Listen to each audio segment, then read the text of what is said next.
Mayday here. 72, we have a smoke in the cabin. Contact, 119.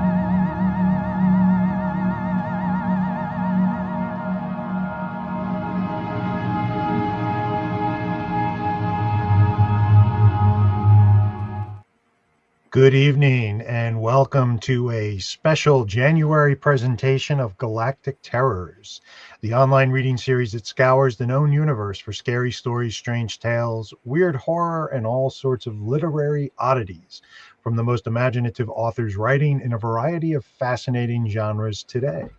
I am James Chambers, and with me tonight is my co-host Carol Geisander and a special guest co-host, Debra K. Every. Welcome. Yeah. Yes. And I'd love to introduce Debra to those folks who don't know her yet, because you want to know her. She's fascinating. I'm blushing. Okay. Debra K. Every is an author of horror, thrillers, and stories that make the heart beat fast. Her psychological horror debut, Dina Undone, has won multiple awards, most notably an American Fiction Award, a Story Trade Book Award, and a Page Turner Award. It is traditionally published by Woodhall Press and was released in October 2024. A Spanish edition will be released in 2025 by Diletando Mentes. Debra's short stories have been published in various literary magazines, as well as anthologies published by Hippocampus Press, Corinthia Press, and Fairfield Scribes. More about Debra K. Every at her link tree, and we'll put that in the chat at Debra K. Every. So welcome. Thank you for joining us. Thank you. Exciting.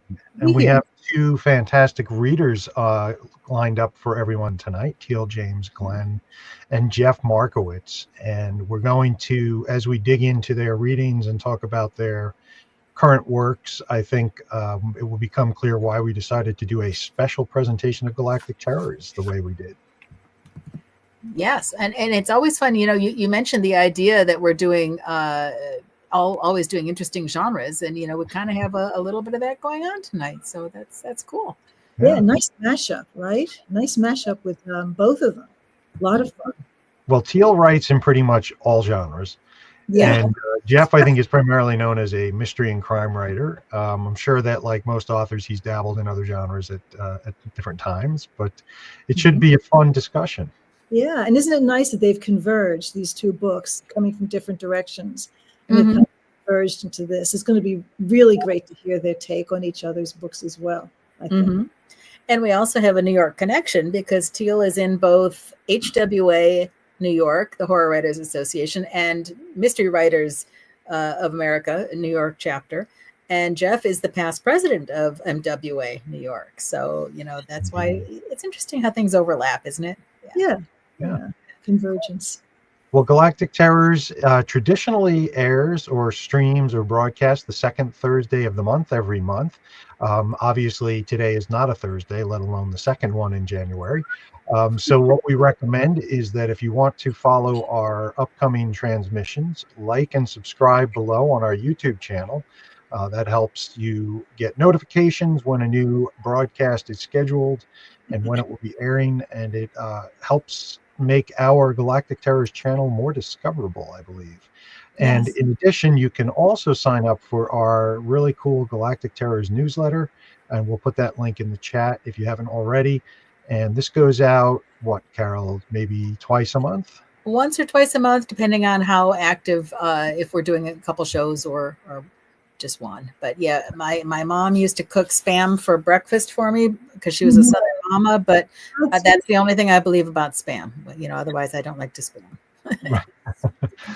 But it is a good place to find out about our upcoming readers. We usually include their bios in there, as well as dates for upcoming broadcasts, the regular second Thursday streams as well as these special episodes that we've started doing more and more of, just kind of having fun trying to play with our Galactic Terrors format, bring on some authors we might not otherwise have on, or just do some, things like tonight where you're going to find, I think, there's really kind of an interesting theme to this evening's broadcast. Mm-hmm. Mm-hmm. Yeah. Sure. Yeah. I should have worn my fedora, but yeah. Definitely a little bit of mystery, a little bit of crime, but also a little bit of history is going to be mixed in tonight. Yeah. Yeah. And, we also have some breaking news on the in-person event situation. We started these shows for Galactic Terrors during the pandemic when everything was locked down. We couldn't meet in person, and we've been enjoying doing them. But we also like to do readings in person in the New York City area for the New York chapter of HWA. And we have a reading set up at Shade Bar Village. And Jim and I are not football fans, so we very carefully planned this for Super Bowl Sunday. No. Yeah, and we sort of, getting a little feedback from people who are like, so we talked to Shade Bar, and I didn't even get to tell Jim this, but I just heard back from them. They're happy to have us postpone it 2 weeks until February 23rd, which is also a Sunday. So. Right. Jim, I believe you're going to be jet lagged that day, so we may well miss you, but sorry. I will at least be back in New York, so fingers crossed. We'll see how I feel, but Okay. Many thanks to Shade Bar for hosting us and Yes. for being so flexible. If you are in the New York area, please come out and join us on the 23rd for a lot of fun, some reading, and if you haven't been to Shade Bar yet, they have fantastic crepes. Yes. It's yes. a cozy place. You can really feel like you're part of a group, and everybody is friendly and happy, and we're all close. It's a really terrific place to hear great excerpts from the members of HWA, I think. Yeah. Yeah. So we have a Facebook event set up for that for anybody in the area who's interested. I'll put that link in the chat, but just realize it still doesn't have the correct date on it yet. It will soon. Any minute. Any minute. All right. By tomorrow morning. Is it still going to be a Valentine's Day love? Sure. We can have broken hearts anytime. Broken hearts horror is what we're going to be talking about. Oh, wow. And then I think for people in the area, Long Island, New York area, there's a big convention coming up February 28th to March 2nd. This is the inaugural Long Island Convention of Horror, affectionately called Lich. And it is taking place in Hop Hog, and I'm blanking on the name of the hotel, of course. I think it's the Hop Hog Hilton or Hyatt. But we'll get the link. We'll get the link for the Lich website into the chat momentarily, and they have all the details. But quite a few of our HWA NY chapter folks will be attending, participating on panels, doing readings, hanging out, hopefully selling some books and all that kind of good stuff. Yeah. So it should be a lot of fun. We're going to have like movie trivia and all sorts of really cool things. So yes. Yeah. And I'll get that link in the chat shortly. Yeah, that sounds good. All right. All righty. So I think people probably have had enough of us gabbing and are probably eager to hear some good readings. What do you think? Yeah. I think that sounds great. Oh, it's the Hyatt Regency in Long Island. Hyatt Regency. Thank you. All right. Perfect. Yes. Cool. So, Jim, do you want to introduce our first reader for us? Absolutely. Yes. I'm always happy to introduce TEEL James Glenn. TEEL, and he has my favorite first line of any author bio I ever get to read. TEEL James Glenn has killed hundreds and been killed more times on stage and screen. His writing has been published in dozens of novels, and his poetry and stories have been printed in over 400 magazines, including Weird Tales, Mystery, Black Cat Weekly, Tough, Mad, and Sherlock Holmes Mystery. His novel, A Cowboy in Carpathia, a Bob Howard adventure, won Best Novel 2021 in the Pulp Factory Award. He's also the winner of the 2012 Pulp Arc Award for Best Author, and his website is theurbanswashbuckler.com. All right, let's welcome TEEL.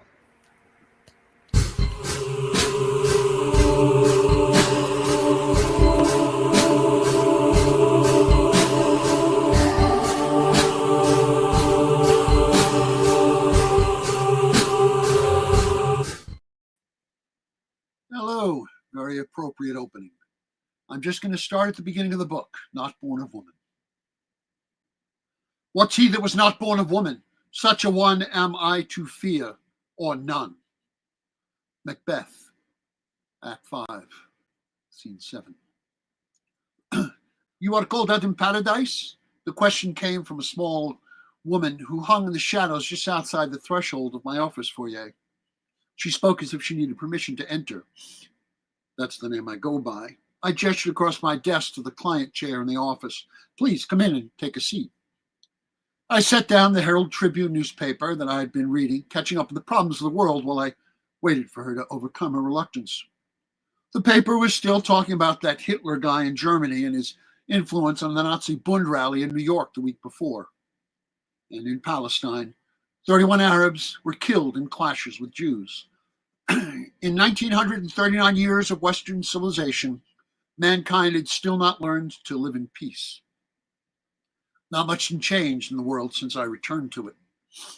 The woman finally stepped across the threshold and walked tentatively through the outer foyer into my office. She sat across from me. My client chair is set up to put potential customers at ease. It's a soft, big-backed, easy chair in soft blue that is the nicest thing in the room. I'd placed it so the window onto Fifth Avenue was at my back. This meant I was partially in shadow for most of the day if I was sitting at my desk. It hid my scars better. I also wear gloves because my hands have different colored skin and textures. My lightly applied makeup goes to the scarring on my face, though sometimes I just use the excuse of having gone through a car windshield. Some lies have a good purpose. My new potential customer was a dark-haired girl and older than I thought from the doorway, perhaps in her late 20s, but still slender. She also had a slight hunchback that made her seem shorter than she might have been if she stood. Her eyes were wide, searching, and a bit haunted, with black pupils and long lashes. She was dressed in a slightly old-fashioned plain blue dress and a light cotton jacket, just a bit too thin for the February weather. Both were not good fits, as if they were borrowed or hand-me-downs, though they were clean and well-maintained. She clearly took pride in her appearance, but was not vain. She wore no makeup and did not need any, but did wear large gold hoop earrings and a gold-worked necklace that looked Eastern European. A consequence of my unique circumstances, my existence, is that I not only see the living, but also the essence of those who were once alive. I always have. But as one cannot explain color except as a concept to the colorblind, I cannot fully express how it is I see this. Around the woman before me swirled translucent golden shapes. So I knew this person was rooted in her heritage, and a credit to it, with no dark shadows looming above her. They said downstairs in the drugstore, she began. Yes, I don't specify my office is upstairs. Just give an address in the phone book. Part of my screening process. How may I help you, miss? I am called Vendoma Calderesh. Well, Miss Calderesh, why does a Roma come to a Gaggio for help? She looked startled. I did my best to smile in a non-threatening a way as possible and added, I would not be much of an investigator if I did not discover that much about you. This brought an answering shy smile from her. It looked good on her. Leroy, the shoeshine boy outside the Pennsylvania station. He is a friend of mine, she said. When Leroy heard of my trouble, he said, you might be able to help me. He said, you had helped his brother and were a good man. I came because you have no phone. Good man. If she knew. Yes, I'm old-fashioned and find phones annoying, so I don't have one in the office. Leroy's brother, Jonathan, got railroaded on robbery charge. I uncovered the guy who really did it and got him to confess. I didn't add that I'd had to break the guy's arm in several places before his conscience kicked in. Usually just the sight of me was enough for that kind of repentance. One uses what one has to do the job. My brother Nico is not so good sometimes, I think, she said haltingly. It was an admission that was obviously caused her great pain. How so? I sat back, not to sound accusing, and linked my fingers on my lap to be as non-aggressive as possible. He gambles. The way she said it, I didn't have to be much of a deductive genius to fill in the rest of the story, but I finished, and he owes money to some bad people. I've heard the story more often than not since I set up shop in New York. One of the many things about humanity I've yet to really understand, but I'm trying. He owes a lot of money, she continued in barely a whisper. And so when I was not home, he took from me that which in my safekeeping and gave the custody back of our family to this man he owed to pay for his losses. The good luck of your family? Again, the shocked look made her look older. You speak Romani? I speak a number of languages, Miss Calderash. It is useful in my work. I'd had much time to learn many things during my long isolation in the Arctic and had continued to learn when I decided to re-enter the problematic world of man. What is existence but to learn and grow? I was determined to find the meaning in the story of my existence and to understand the race of beings called mankind. It is the reason I assumed my identity, to use my abilities and be fulfilled by being part of the stories of others. New York had been the perfect place to live, mostly unnoticed while I quested. What is this good luck, Miss Calderash? What does it look like? She squirmed a bit then, and I realized how uncomfortable it must be for her to reach outside her tribe for help. Much of mankind was still tribal, the Romani even more so than many. That she had come to me showed how desperate she must be. She was courageous, though, for she continued. It is a necklace much like this. She touched the elaborate but clearly costume necklace she wore, though it is of white gold and has a jewel the size here, so in the center, a red one, a ruby. It has been in our family for many generations, dozens, handed from mother to daughter. It is thought to have much power to bring good. She looked down with shame. And it is said can also bring much evil. Do you know who this man, Nico, owes? The Gaggio's name is Manzetti. And how much? It is over $1,000, Mr. Paradise. She was having a hard time sitting still, but the words came swiftly now. She leaned forward, wringing her hands together. This is a very great amount. Yet this necklace, as you say, is of gold and has the jewel as well. It is obviously worth much more than that amount of money. Yes, this is true in mere money, but worth much, much more to my people. Nico is a Bengalo, an idiot to take it and use it this way. What do you want of me? Why have you come to me? I do not have much money, but if you could talk to this man and ask him to give it back, I promise him in the name of my family to pay him in time all that is owed and much more if I must. Why can't you talk to him yourself? I knew what the answer probably was, but I needed her to say it aloud. This man, this Manzetti, he does not respect the word of Roma. He says, gypsies are thieves. They are untrustworthy and such things. This is not true. I do not think he will believe me no matter what I promise. And you feel he will believe me? I have asked others about you, others besides Leroy. They say, and in Paradise is a man to be trusted. If he gives his word, he will be believed. I think this is so as well. I am complimented, but men like Manzetti will not take the word of anyone. That sort will require some form of surety. I have nothing of value but $20 on my labor, she said, and the word of a Calderash. She had a moment of great pride in that name and heritage. Then she looked down again, a sudden shame. I have little to give you, but that as well. But your word is good enough for me, Miss Calderash. Of course, I can make no promise, but if I can do something to recover your coche de bac, the fee will be a greater value than money. She looked at me with sudden uncertainty until I added, I will accept a home-cooked meal as my fee. It's a long time since I've had one. I had no real need for money with what I brought back with me from the Arctic. It was not why I had my office and could afford to pursue my assumed profession. And she had real need. There was a long pause, and she looked at me with a range of expressions from suspicion to confusion, but finally she flew from her chair to race around the desk. She swooped over and gave me a hug before I could stop her. She threw her arms around me, and it was several heartbeats before she truly comprehended how large I was. I felt her slight startled reaction when she did, but her hug did not lessen. When she stepped away, a little breathless, she looked into my eyes and showed no horror at the scars on my face, and no pity either. That was a first. I stood up. Her eyes went a bit wide, but she recovered quickly from the fact that I topped 7 feet and towered over her. It was another thing that told me she had courage. I do not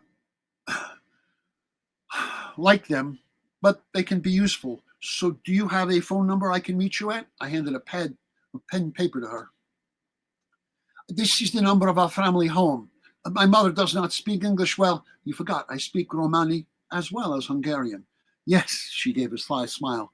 She will probably answer if you call. You must not tell her I have come to you with this, that the costly boss is gone. She became a little flustered, but recovered again quickly. You may tell her that you are a person for whom I do typing. Sometimes I type for the writers of the magazines. I took out one of my cards and wrote 2 phone numbers on the back of it. These are the numbers of the phone booths in the candy store downstairs. Mort is the owner. He'll send the boy up with the message if you call. I only give these numbers to clients. She took the card, her long-fingered hand, tiny next to my gloved one. You will have the thanks of my heart and my family, Mr. Paradise. I will make for you a meal to make you burst. Her eyes were wide and genuine, and I was determined to find a way to get that necklace back for her. The office I rented was on the 2nd floor over a drugstore on 5th Avenue. I accompanied the girl down and assured her I would call as soon as any progress of any sort was made. I watched Vendoma walk downtown along the midday crowd. She was so small, yet she seemed in her element. She walked sure and self-contained, negotiating through the rushing bodies, alive and dead, that swarmed around her. Those shades are not like seeing a projection or even distinct picture of what a person had been, not clearly. They were just shadows of the living beings that had once walked there, phantom shapes like mist or swirling clouds that were all that remained of the living that had passed on. Even in the Arctic, I saw the shades of the souls that had died of cold and hunger in the ice-locked ship long before I found it as my refuge. I was always followed by my own swirling mist, now gray, now black, that I assume were the essence of those who had lived in the body parts from which I had been created. Perhaps they are only the ashes of those gone, blowing in the wind of the living like so many dead leaves. All I know is they are the reality of my world. The golden shapes that hovered over Vendoma seemed to stand apart from the other shades that filled the streets of Manhattan.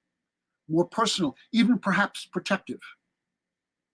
Perhaps they too wanted to help her, and the talk that the Rom have a special connection with the spiritual world was very much the truth. And to find out how the investigation proceeds and how he goes up against the Nazi Bund in New York, you'll have to read the book.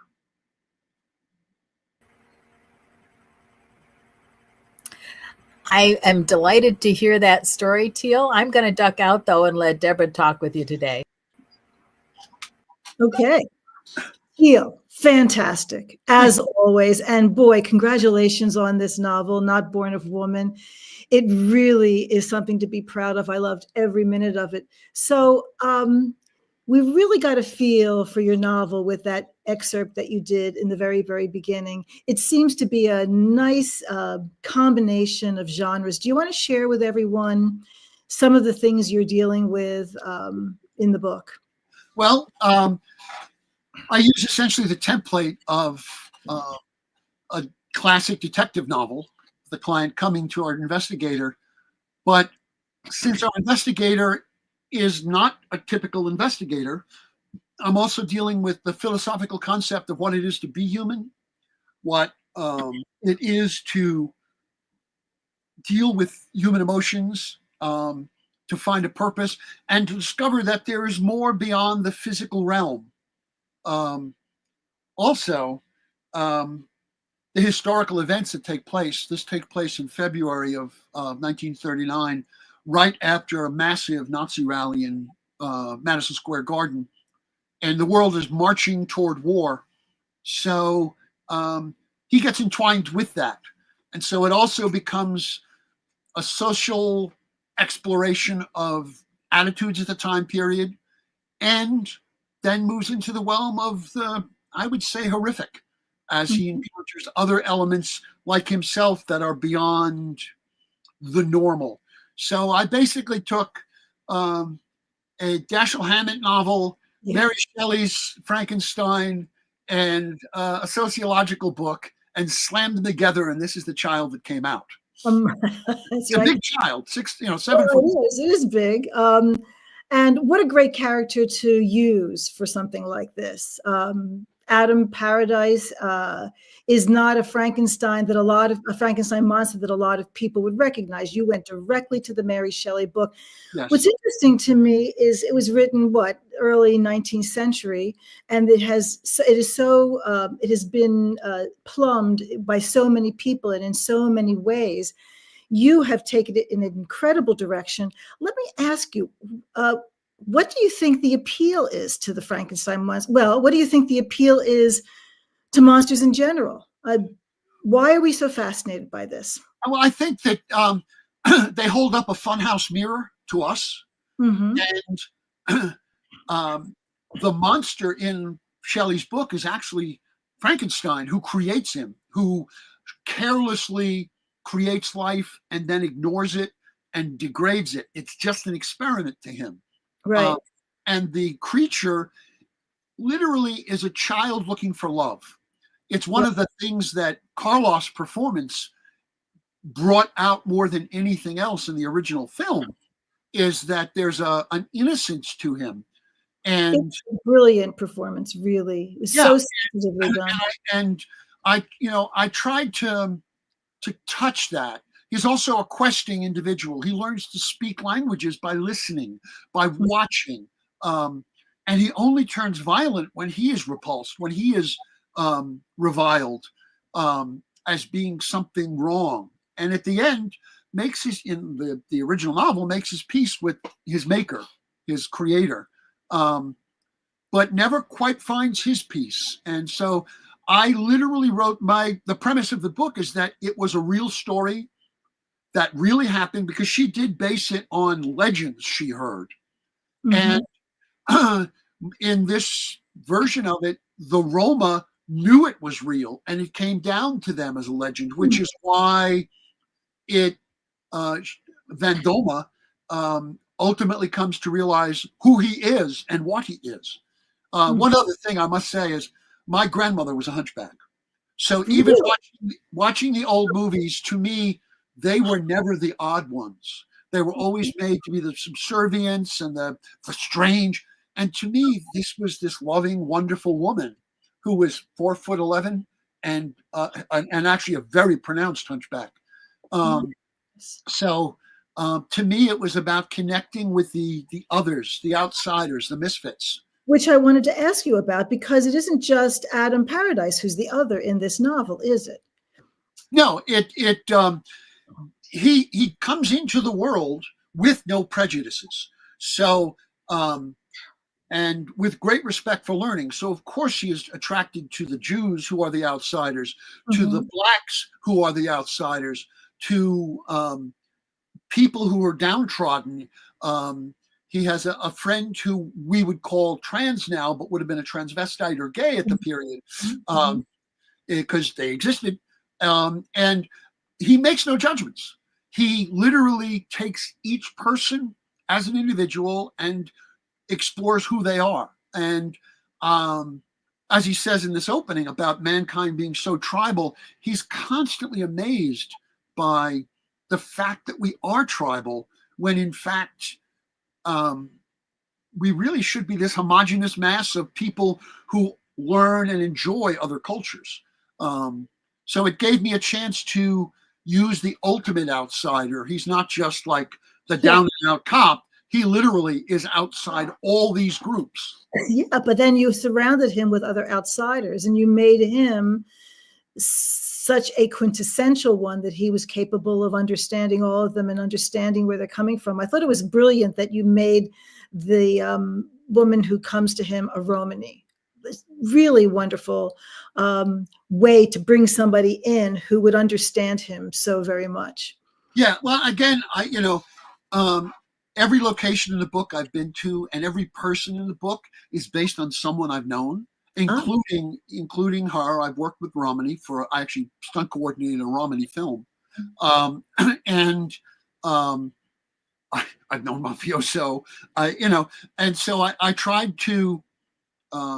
Harv Bennett, who did the Hulk TV series, his premise for doing it was you can use one fantastic element and everything else must be real, because then the audience will accept that fantastic element. And so I tried very much to ground everything in the book in actual real existence, in places and people, and slowly begin to introduce the more fantastic elements. Right. And yeah, I mean, Adam, and plus, for me, it was a way to explore the philosophy that I don't often get to do in my adventure novels.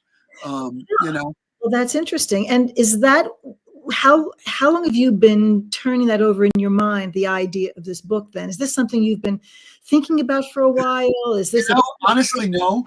A couple of years ago, there was going to be a call for Weird Tales magazine looking for an occult detective, and I'd done occult detectives, and I thought I got to do something a little different. And then I remembered this idea that I had a million years ago about, wouldn't it be interesting if the monster was a detective? And just out of the clear blue, you came up with that just out of the clear blue. Yeah, I started it as a short story, and actually the novel and the short story are almost the beginning's exactly the same. And after about, I don't know, 3,000 or 4,000 words into it, I went, oh my God, this isn't a short story. And then it became a novel. And I was my writing group. I said, guys, I have no idea where this is going. Come along with me for the ride. And it was a little bit of a departure from my normal stuff, because I generally don't get a chance to quote Kierkegaard or Nietzsche or Teilhard de Chardin in any of my stuff. And Narrative Paradise, was he fully formed when you started writing him, or did you? Yeah, honest to gosh, I from that first moment saying, and I wore gloves because my hands were different, I knew everything I needed to know about him, and then it just went from there. The whole thing about being able to see the dead, it occurred to me that if he's a revenant, he would be living that was dead, but he wasn't. He was dead that is living. So it puts him in an odd situation between the worlds. Interesting. And, so I thought, well, he would have a completely different view. I was thinking about, there's an Ambrose Bierce short story, That Damned Thing. And in it, there's a creature that is made of a color we can't see. Oh. And this was written before we really had proof there was ultraviolet rays. And I thought, wouldn't it be interesting? There are certain animals you can see beyond our visual range. What if he could see things we can't, but literally see them, not experience them in a psychic way? It literally is a visual thing because he's made completely different. Yeah. So. Well, I've got a question here, some fun questions from Nicholas Diak. Do you prefer noir literature or film noir? And who is your favorite occult detective? Great question. Honestly, I go back and forth between the two. I mean, I love Hammett and Mickey Spillane and, the Spencer novels. They're kind of like noir light, but and I love the films. To me, I can slide back and forth between the two of them. And my favorite occult detective, wow, that's a hard one because I really enjoy all of them. I gotta say, I wrote my own Augustus Argent characters in answer to Carnacki, who is an occult detective, but he's sort of late in the Victorian era, early 1900s. He actually uses like an electrical. He's sort of the pre-Ghostbusters. He uses like a ghost detector, electrical device, and stuff. So I really enjoy that. But I like some of C.J. Henderson's occult detective stuff too. He's somebody who doesn't get enough play. I got to meet him before he passed, and was a cool guy. So yeah, in some ways, Van Helsing is still the best occult detective out there. He's hard to beat when you really get right down to it. Yeah, he sort of started it. Yeah. Gosh, darn it, I want to talk to you for like the next 10 years. Do we have any more? You've got all your fans in here. They're absolutely loving this book. I think we're just about out of our 10 minutes. I have to tell everyone, you must get this book. It has so much in it. We only scratched the surface. Not Born of Woman. TEEL, you did a tremendous job, and I would love to thank you very, very much for that. Thank you. And you're gonna like Jeff's book as much. It's Oh yeah. Again, it's interesting that they intersect the way they do, but Yeah. I'll leave that up to the audience. Yeah. Yeah. Okay. So great. Our next reader is Jeff Markowitz. He is the author of 6 novels, including his latest release, a dual timeline historical mystery, The Other. Jeff spent more than 40 years creating community-based programs and services for children and adults with autism, including 25 years as president and executive director of the Life Skills Resource Center before retiring in 2018 to devote more time to writing. Lucky us. In October 2021, an epic late-night puzzle hunt based on his novella Motive for Murder raised more than $1 million for at-risk children in New York City. Jeff is a past president of the New York chapter of Mystery Writers of America. He lives in Monmouth Junction, New Jersey, with his wife, Carol, and 2 cats, Virgil and Aeneas. And you can see more about Jeff at his website, www.jeffmarkowitz.com. And I'm pretty sure Carol will be pasting that onto the chat. So please welcome Jeff, and we'll get to hear a little bit of his novel, The Other.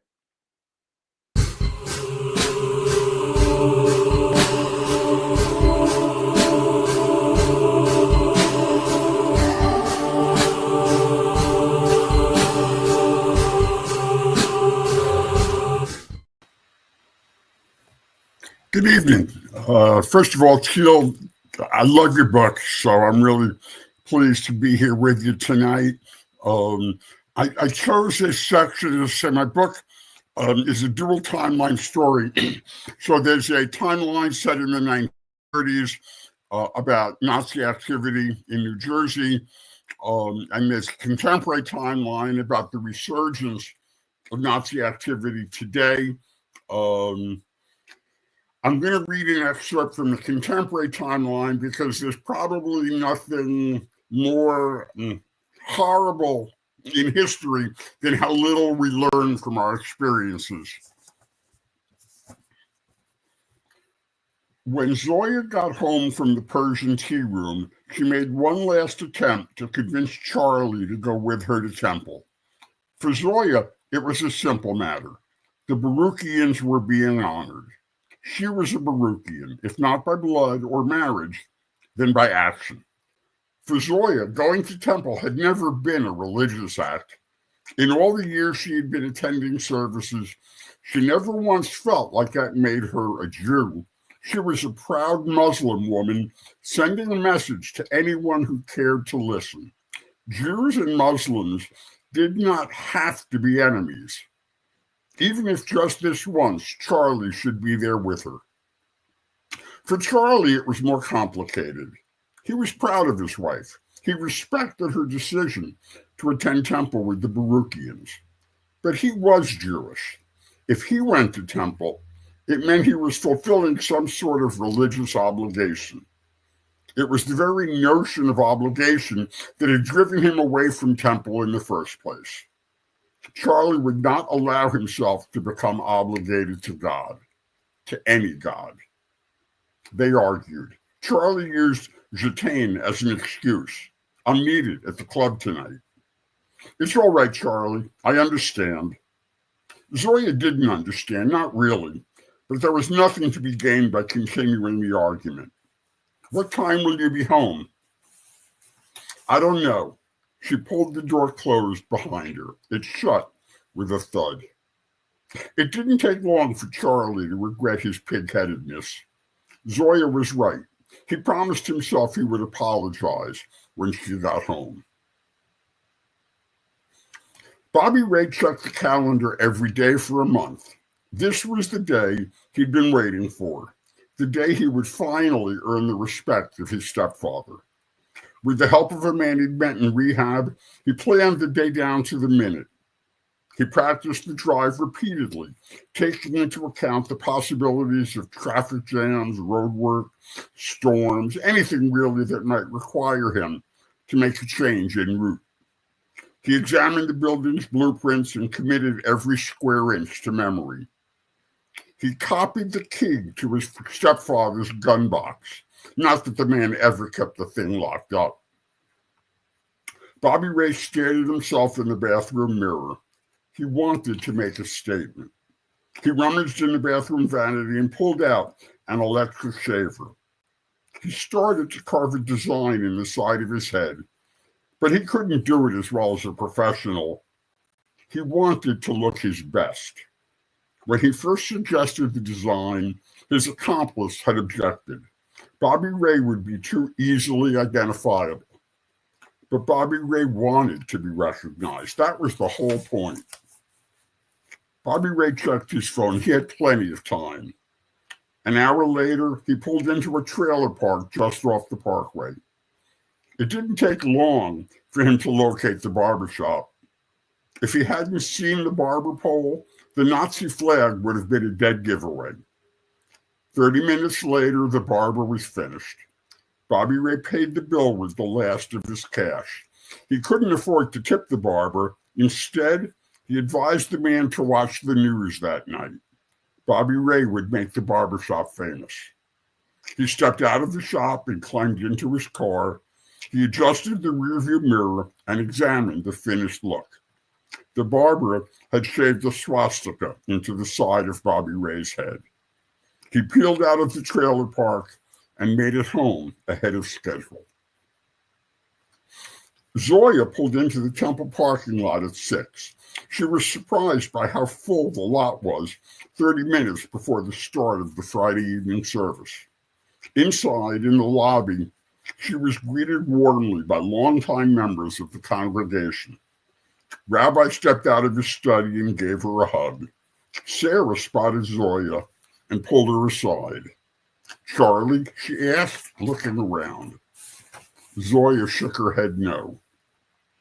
"I'm sorry, Zoya, but Sarah understood the temple was not part of Charlie's life. He's a good man. You need to cut him some slack." "I know. I just wanted him to be here tonight." She sighed. "Anyway, I'm sure we'll work it out when I get home." It was a lovely service. Rabbi's sermon spoke to the nature of God. Why is it that man once believed in a multiplicity of gods? A god of thunder, a god of the ocean, a god of fertility. For so many things, man had a specialized god. I would suggest that everything in the world fits into one of two categories: the knowable and the unknowable. The knowable is the realm of man, and the unknowable is the realm of God. When man didn't have knowledge of the oceans, he needed a god of oceans to keep him safe. For every unknowable, man needed the safety that came from believing a god was on the job. When scientists explained thunder and lightning, Zeus was out of work. Zoya listened intently to Rabbi's message. No matter how great man's knowledge, no matter how many things that were once unknowable are now easily understood, there is one great unknowable: the miracle of life and death. Who were we before we were born? Who are we after we're dead? These are the great unknowable questions that have always been the realm of the Lord our God. Bobby Ray's accomplice was waiting for him outside his garden apartment. He took one look at Bobby Ray's head and saluted. "I was wrong, dude. That looks awesome." Bobby Ray didn't answer. There was no time in their plan for idle conversation. At 7:15, he pulled into the alley behind the temple. His accomplice climbed out of the car, carrying a small army surplus duffel bag. Bobby Ray drove around to the front of the building and pulled into the only vacant space in the lot. He checked his watch and waited. His accomplice needed 10 minutes to set the incendiary device. It was the longest 10 minutes in Bobby Ray's life. At 7:25, he hurried up the steps, cradling his stepfather's semi-automatic weapon. He pulled open the front door. The lobby was empty. He pulled open the door to the sanctuary. The rabbi was speaking. Who were we before we were born? Who are we after we're dead? These are the great unknowable questions that have always been the realm of the Lord our God. Bobby Ray opened fire, shooting above the heads of the Jews. His first shots were intended to create widespread panic. Where is the fun in killing, they had agreed, if the victims don't have the time to contemplate their death? People hit the floor, climbing under the pews, hoping against hope to be safe. But most stampeded for the rear exit, anything to get away from the gunfire. Bobby Ray loved it when a plane came together. If they made it to the rear exit, the Jews would be funneled into a hallway that led to the rear event space.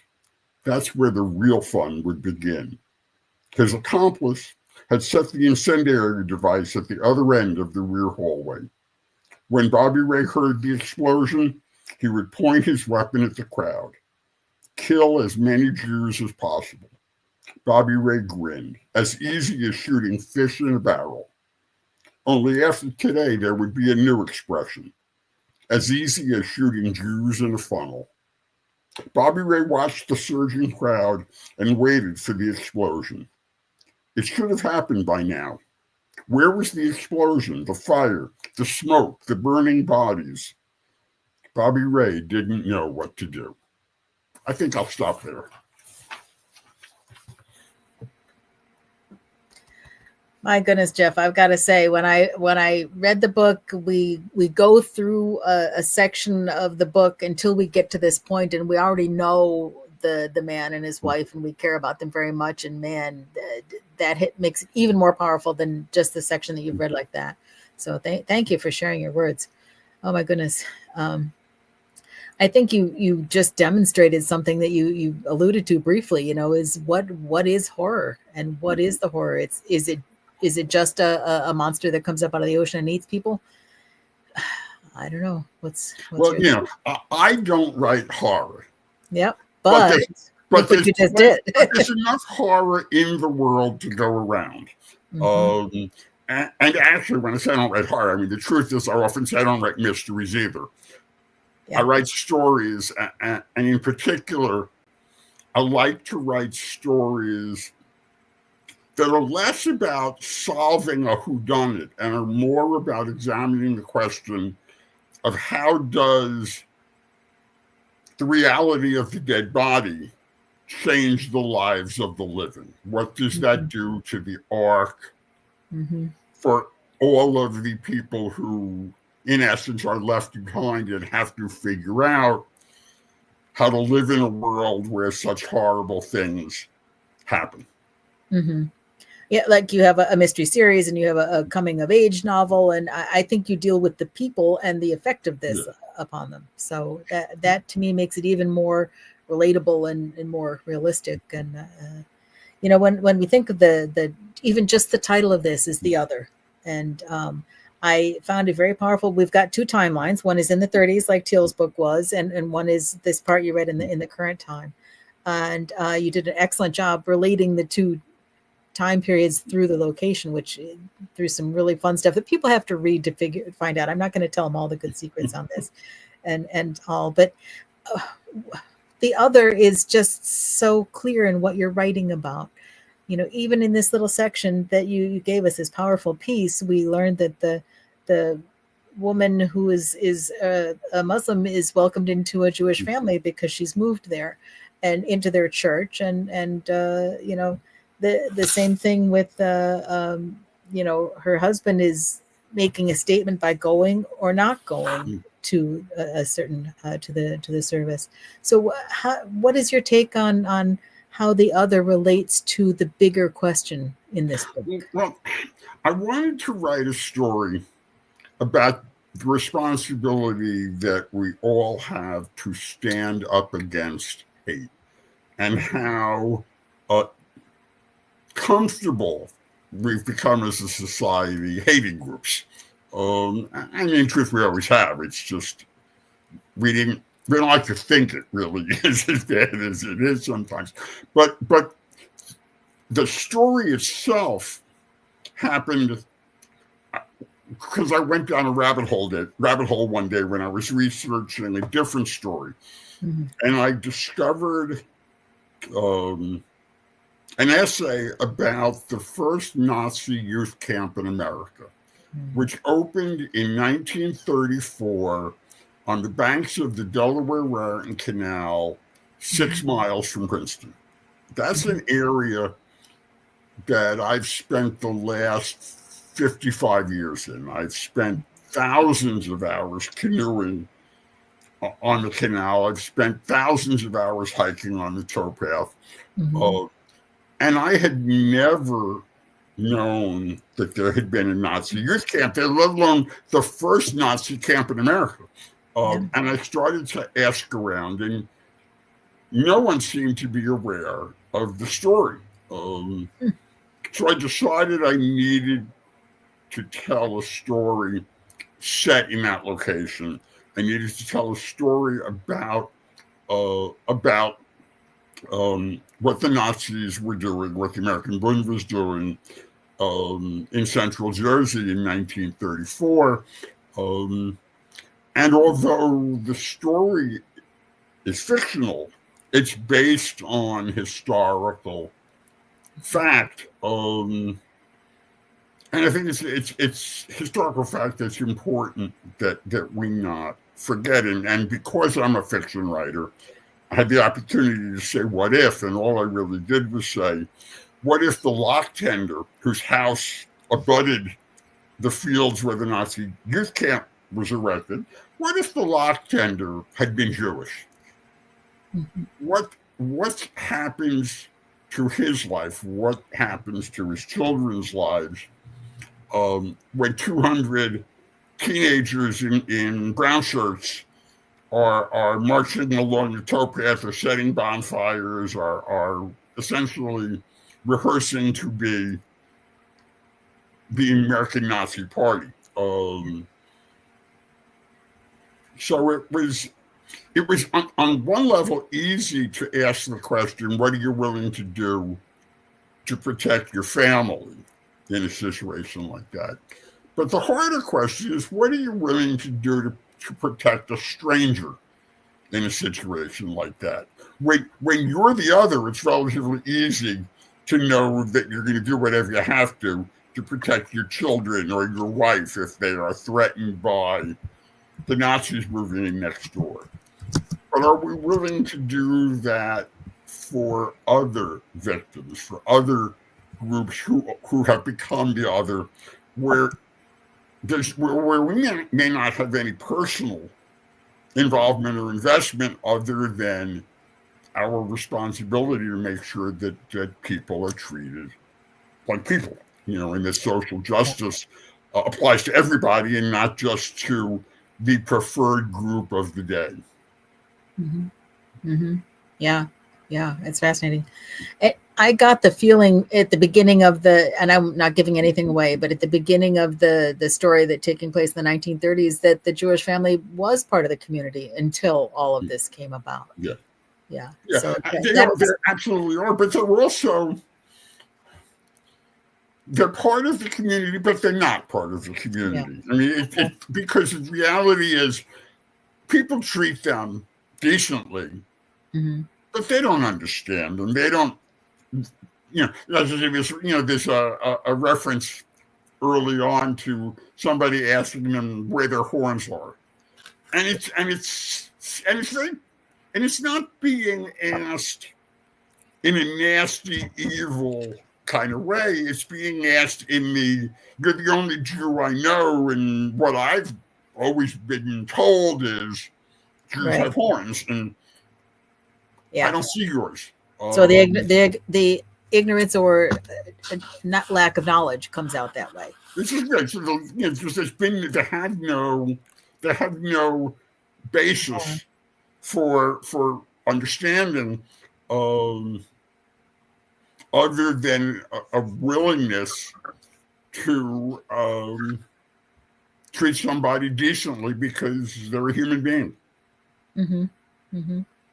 So I get the sense from what you write is that our actions say a lot about who we are. And it is.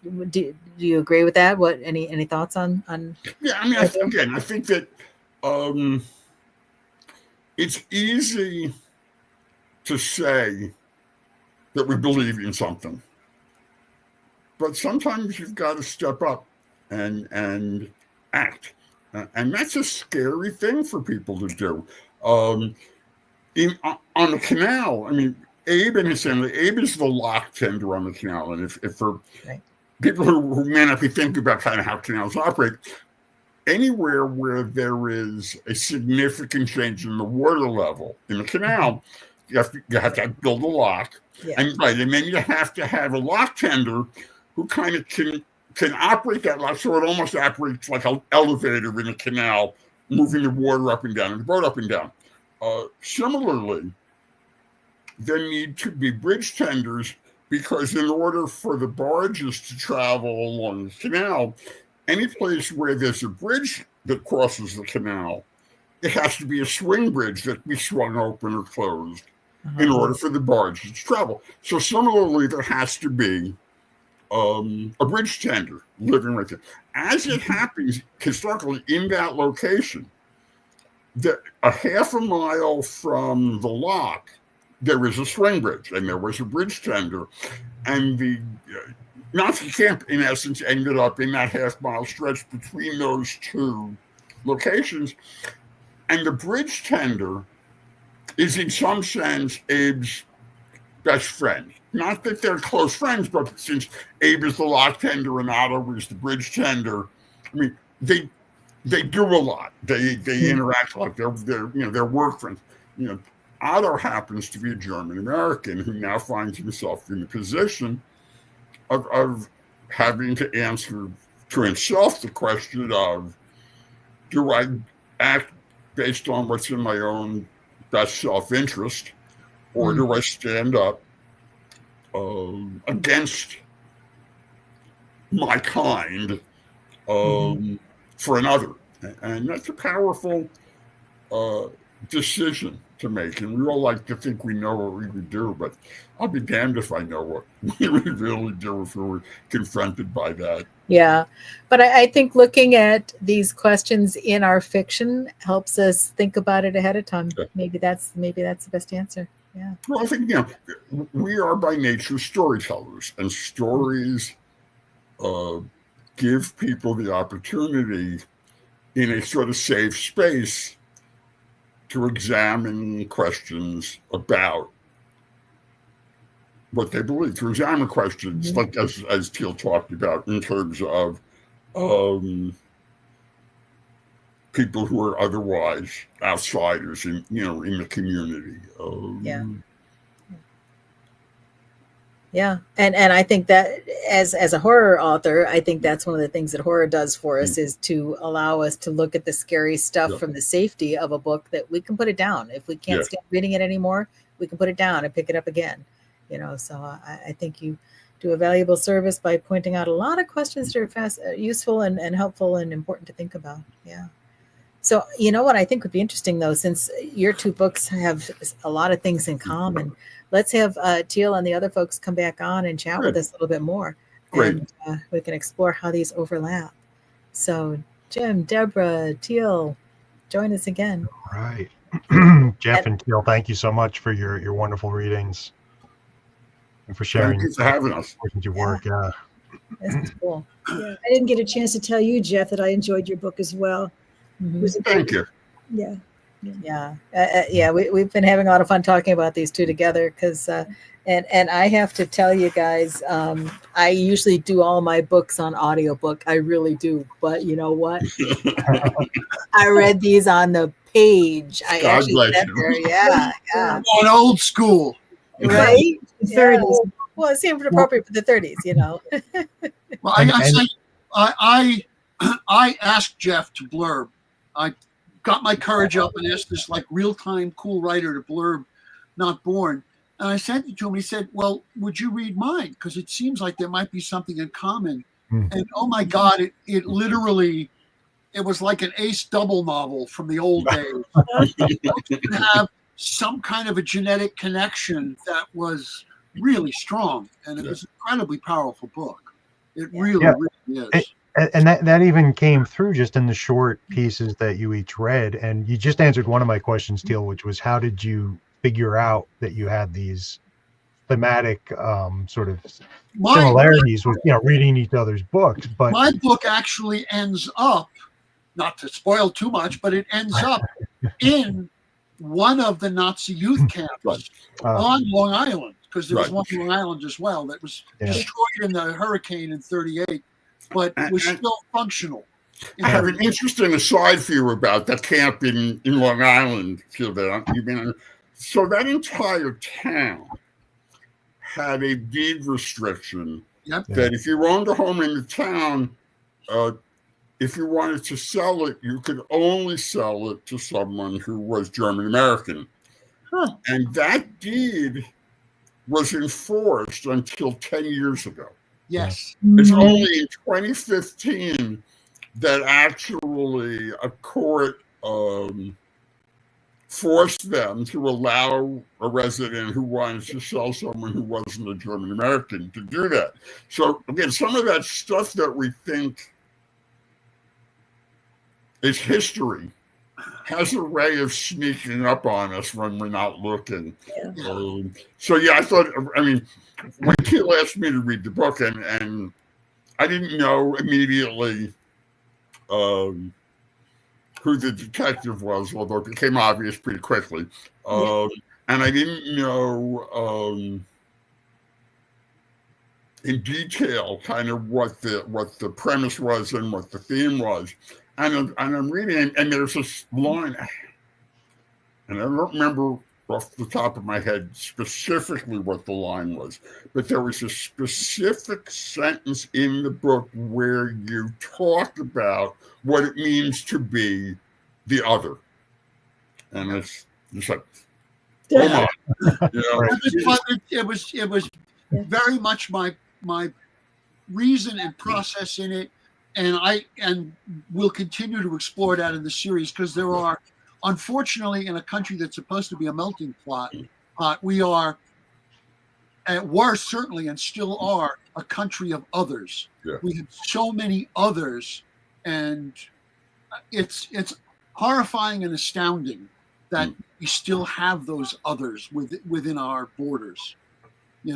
So. But TEEL, you just going by the portions that you read, two things are clear. One, there is a lot of thematic overlap and a lot of the sort of conceptual thinking. You can see sort of similarities, but at the same time, you've written very different stories, very different tones, very different takes.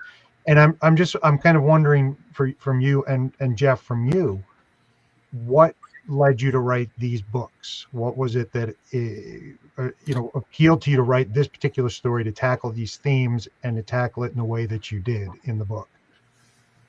Well, certainly part of it for me was the discovery of the Nazi youth camp in a location that, I drove past every day for 25 years. I lived there, I commuted there. And the fact that it just seemed to be, it had disappeared from history.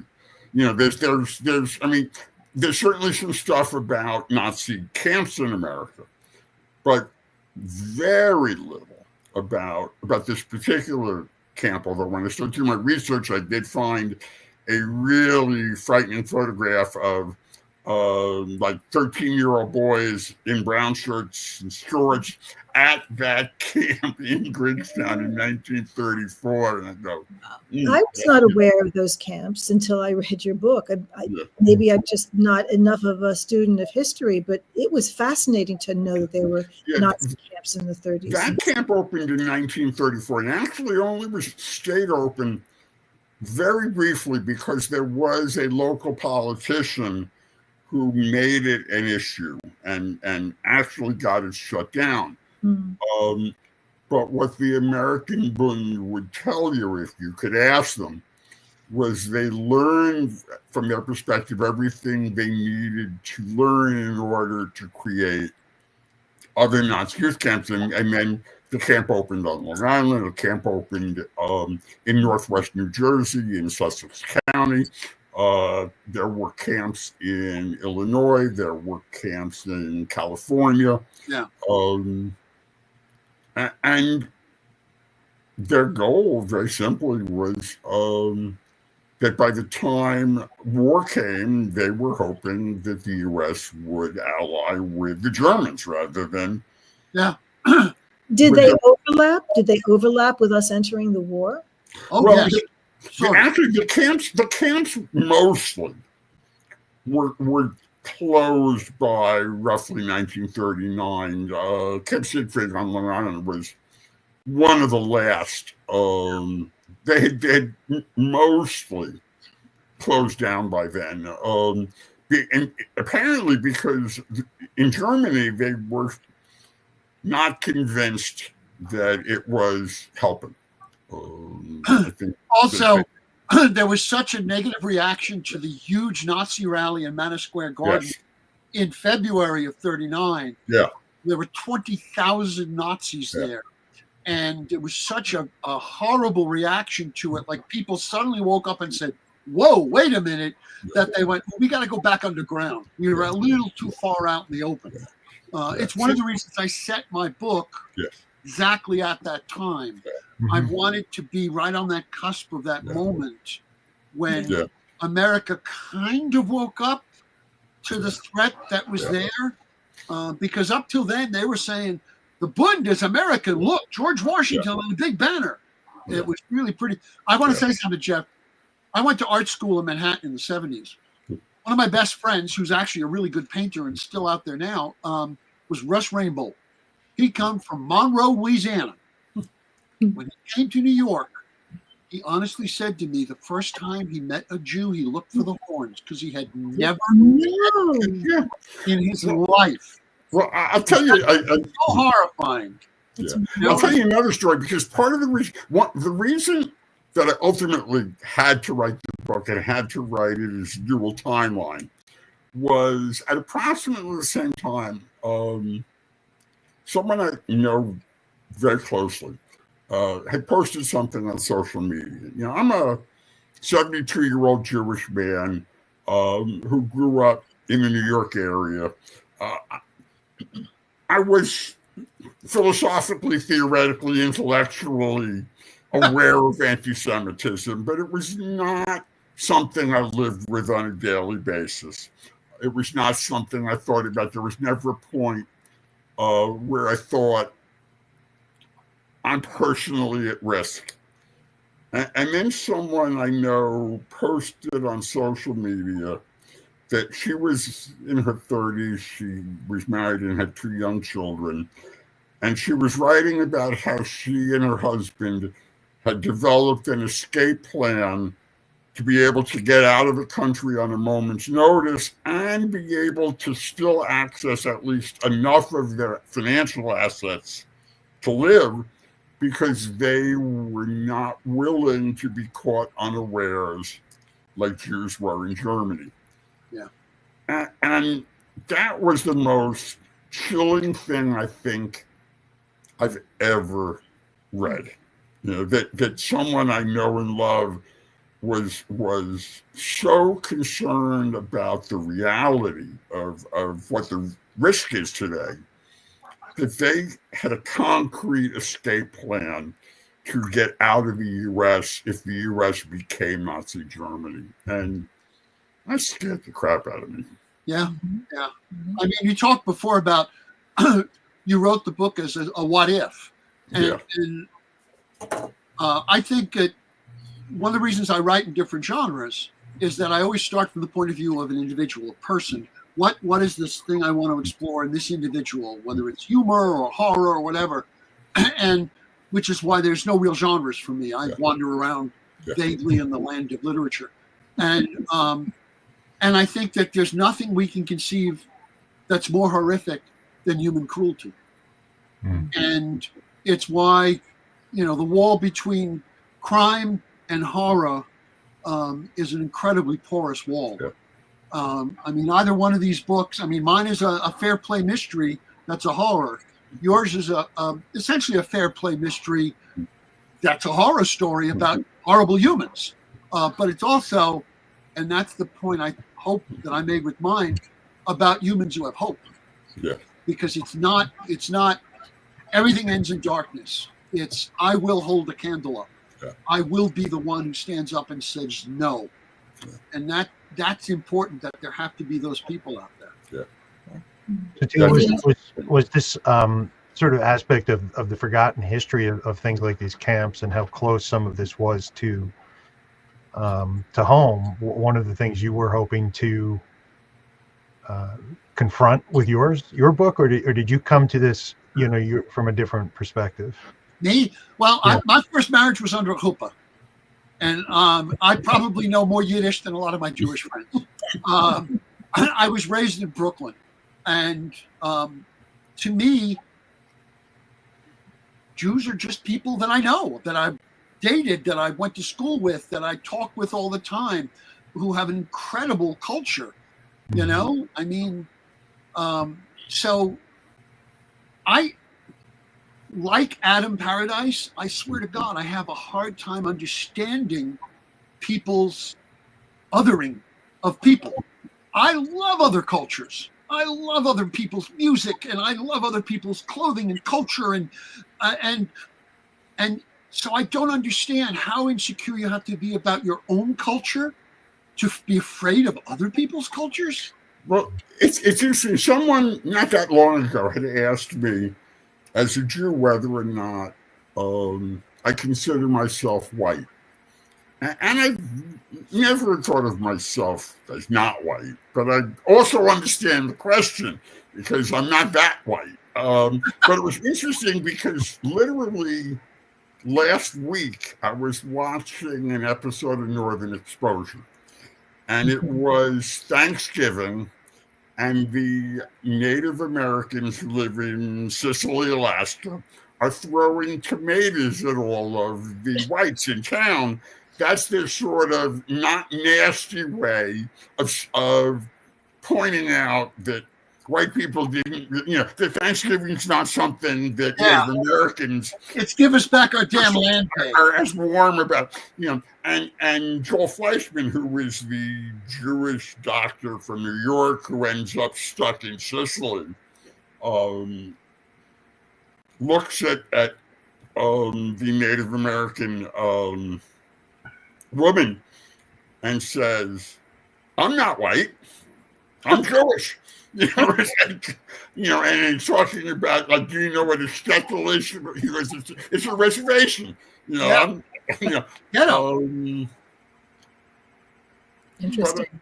If the Italians were not white all the way up to the 50s. When they came, neither were the Indians. The Irish were not white. They were even considered human by a lot of Brits. So we literally progress. The concept of whiteness was invented pretty much in the 1800s, and then pioneered by the Thule Society in Germany, and has been so enforced. Ones have more fun. Really? Well, talk to the Norse. They'll tell you about that. So as I said, to me, it is such a foreign concept that I found myself inside of Adam's head more than any other character I think I've ever written. It's the closest I'll come to an emotional autobiography. I felt that when I was reading it, and just his size and the way he thought, it really made me think that you were channeling yourself when you wrote that character. For those who don't know, I'm 6'6", folks. He's an actual freak. He's 7'2". And you? And I also have to say, as a friend of Teal's, it was amazing listening to him and watching him as he wrote this book, because it just grabbed him. It just grabbed him. You can tell when you read it. It's very obvious when you read that book how powerfully that story spoke to Teal, and therefore how powerfully it speaks to readers. And for folks who are listening, if you haven't read TEEL's book, Yeah. you're missing Like out. I said, I would say that about the other too, because honestly, yours is a real slow burn that creeps up on you as you build it. And I have a way to demonstrate this. You know, we didn't get a chance to do this, but let me just show you. This is TEEL's cover, right? So that's definitely a private eye kind of thing. There's a guy with a fedora. You look at it, it's this dark guy. You're not going to see his face or whatever. But if you can look real closely, right in his hands, he's got his scars showing right there on the cover. So this is, you know, the dark alleyway of, you know, the crime kind of thing. But then take a look at Jeff's cover, you know, and this, talk about the other. This is a beautiful, soft, lovely image. And yet behind this image, all these horrible things are happening. So it's two different ways of coming in to look at the same thing, which it's just been fascinating. It's been great talking to you guys about this. Yeah. And I was also struck with the way in which you approached your narrative, because you, TEEL, did a lot of very intricate descriptions of in language that was redolent with all kinds of shades, and that was shades and emotions, and that was what brought it in focus. You, Jeff, did the opposite.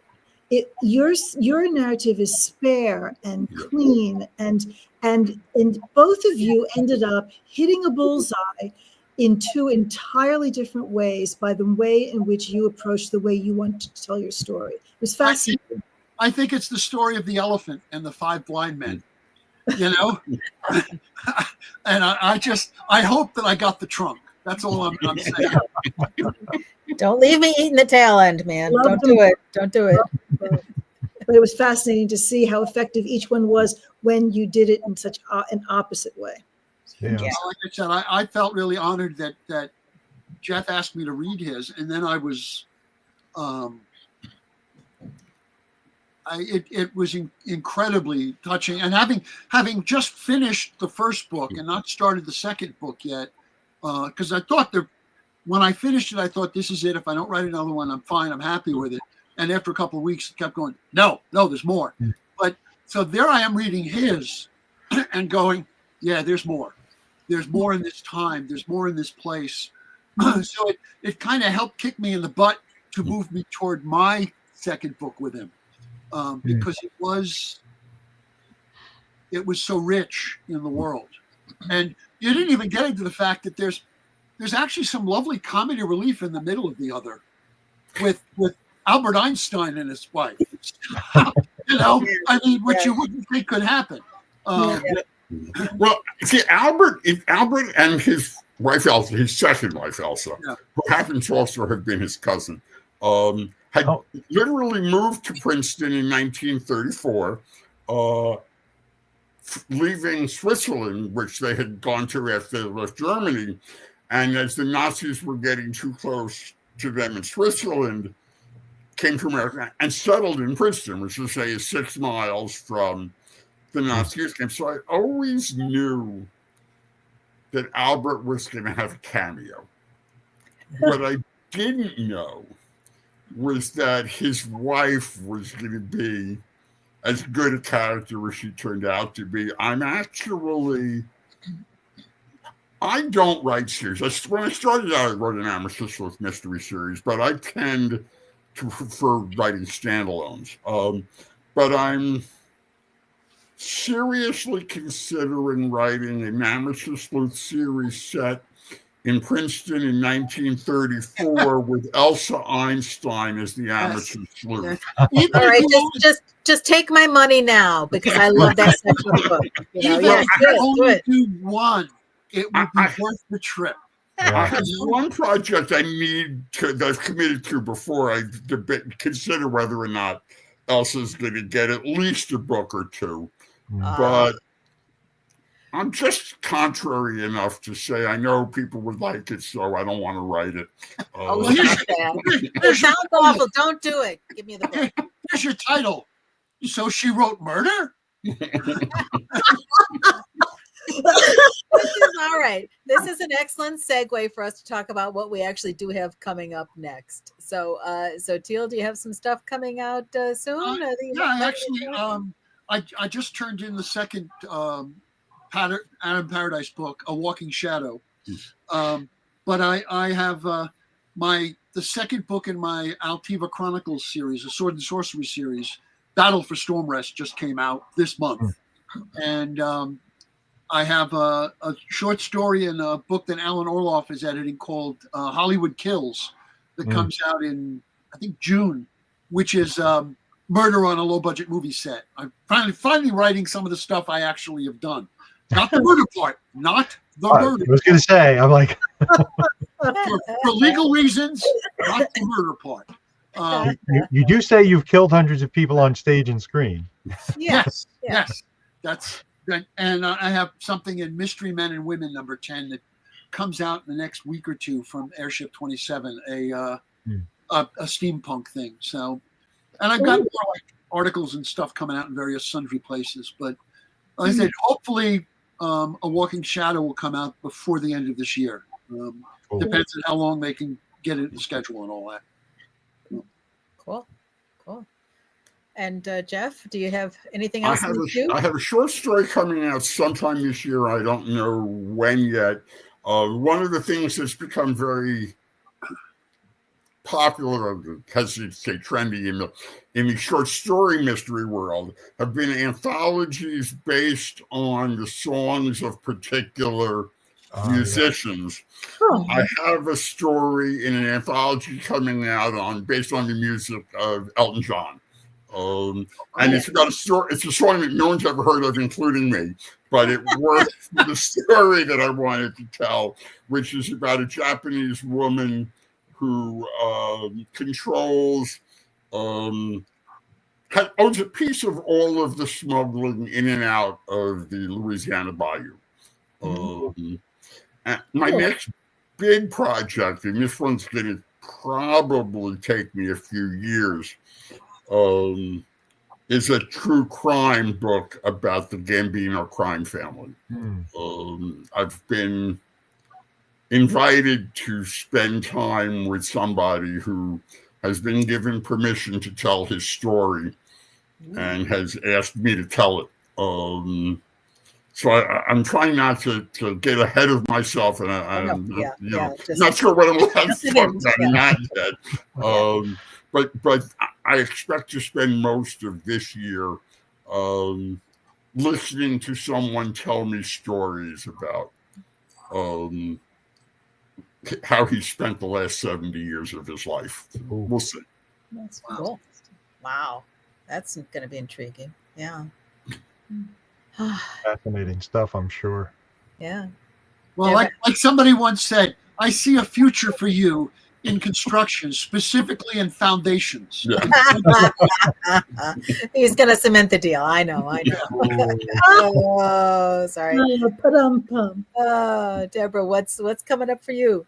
Oh, yeah. I'm doing a bunch of readings going into the summer. I'm ending with KGB Bar in August, which I'm pretty excited about. And I am partnering with a couple of authors and actors up here. We're going to be putting together a kind of selected shorts show with music live on stage. And we're shooting for sometime in the late spring, early summer. And we're going to have a great videographer who's going to be filming it. So I'm pretty excited about that. Cool. And that'll be cool. The old singer chops will want to come to the fore. And the Spanish edition of Dina Undone is going to be out this year, which in a couple of months, which is cool. Not that I read Spanish. I'm a little nervous what the cover is going to look like. That'll be interesting. And I'm in Hippocampus Press's next anthology, Witches and Witchcraft. It's I think going to be out in a month or two. So and I'm working on a new novel, which is Bedeviling Me. That's working on the new novel. Yeah. All right, Jim, Very how good. about you? As long as nothing comes up out of the water, you can tell us all about what you've got coming. Yeah. Exactly. Yeah. Well, I think the most recent thing I have out is a short story called "The Epigeus Dead," which is published in the Dark Spores anthology, which I'm sure Carol will tell you more about. Yes, indeed. Very happy with that one. And as far as what's coming on the horizon, I actually I have a story, a novella or novelette. I forget which particular category this falls into, called Necropolitan, and it's in a 4-novella collection from Weird House Press called Zombie Horde. And it's basically the story of what might happen if a bunch of necromancers decided to make a movie that was going to turn people into zombies. Ah, Where did you come up with that? Some real movie magic. So I'm excited for awesome. You do zombies very well, sir. I've got to say, yeah. Well, then, as far as my stuff, Dark Spores, Stories We Read After Midnight, Volume 4 has just come out, and Jim has a story in it, and Teal has a real cool story in that. And we're going to be doing a special show here on Galactic Terrors on Monday, February 24th. That's the special one that we're doing next month. So mark your calendars, and we'll send folks info on the newsletter. If you're not on there already, sign up, please. And our next show is on Thursday, February 13th, our regularly scheduled show. Yep. We've got Charles Baruch, Rebecca Cuthbert, and David Mercurio Rivera, and that's going to be a lot of fun. I'm looking forward to that. We have our in-person reading, like we said, is changing to the 23rd of February, so we'll send more information about that as well, too. And I just am delighted and really honored to say this is not any kind of nomination or endorsement or whatever, but I'm really thrilled that the anthology that I put together called Discontinue If Death Ensues has been included on the really long list, the preliminary list for the Bram Stoker Award. And It's an incredibly good collection of stabby feminist horror. That's exactly what it is. Yes. I have a good feeling Yeah. about it. Thank you. Well, I think the book clearly is resonating with readers and has had an effect, and it's nice to see it get that nod on the preliminary ballot. It certainly deserves the recognition.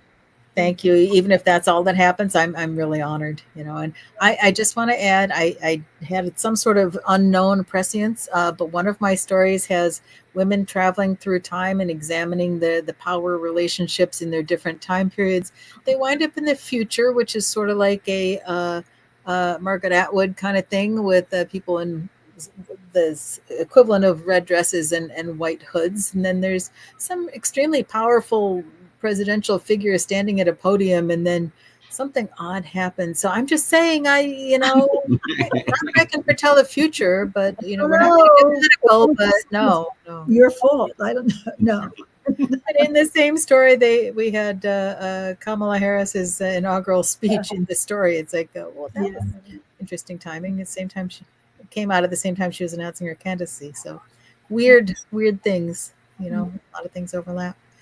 So so sign up for our newsletter if you haven't done that already, and we look forward to seeing you guys at the next show and shows going forward.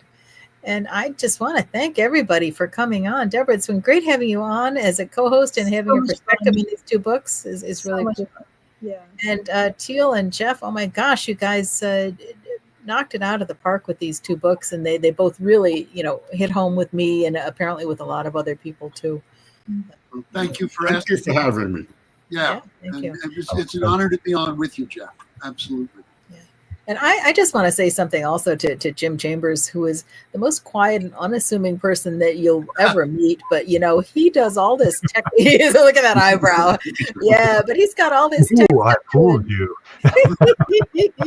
He's like the man behind the curtain. He's pulling all the levers while we're doing the show, and he's swapping us in and out. So thank you for everything you do behind the scenes, Jim. Yes, really and sorry for giving you that unexpected cameo, Carol. I'm just so used. It's okay. I wasn't picking my looking nose to or Carol, anything. and as soon as I saw your face, I'm like, no, it should be Deborah. Let me fix it.